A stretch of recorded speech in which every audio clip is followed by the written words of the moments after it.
বিরুদ্ধে। আর সেই জন্য আমরা বলতে চাই, ওই কারা সেদিন নারীদেরকে আজকে ঢাকা বিশ্ববিদ্যালয়ের মতো জায়গায় সেখানে রাজু ভাস্কর্যের সামনে একজন নারীর প্রতিমূর্তি দাঁড় করিয়ে টানে নারীর শাড়ি ছিঁড়ে ফেলা হচ্ছে, টানতে তার ধান ধরা হচ্ছে, আজকে তাকে অস্থির ভাষায় গালাগাল করা হচ্ছে। এই যে পরিস্থিতি, এই পরিস্থিতি সমস্ত বর্বরতা ছাড়িয়ে গিয়েছে। গণতন্ত্র, সাম্য, স্বাধীনতা এগুলো তো অনেক বড় ব্যাপার, কিন্তু আমরা দেখছি আজকে নারীদের প্রতি, নারী কমিশনকে কেন্দ্র করে নারীদের প্রতি আজকে যে আচরণ করা হচ্ছে সেটা হচ্ছে 24-এর গণঅভ্যুত্থানের চেতনা বিরোধী।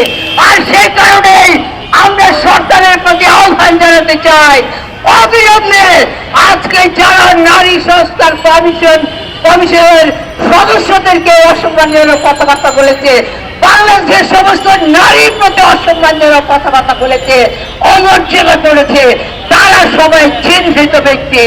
তারা সবাই তাদেরকে মিডিয়াতে, সমস্ত মিডিয়াতে তাদেরকে, তাদের চেহারা আপনারা দেখতে পাবেন, তাদের নাম দেখতে পাবেন। ওই সরকারের কাছে বলতে চাই, 24-এ গণঅভ্যুত্থানের মধ্যে দিয়ে আপনি ক্ষমতায় এসেছেন, 24-এর চেতনা রক্ষা করা আপনার রাজনৈতিক দায়িত্ব। শহীদের রক্তের সাথে বেইমানি হবে সেটা যদি না করা হয়। তাই আমরা পরিষ্কার করে আমি আমার শেষ কথা বলতে চাই, অবিলম্বে ওই যে ধর্মীয় ফ্যাসিস্ট, ধর্মীয় ফ্যাসিবাদী যে শক্তি, যারা নারীকে অপমান করেছে, নিপীড়ন করেছে,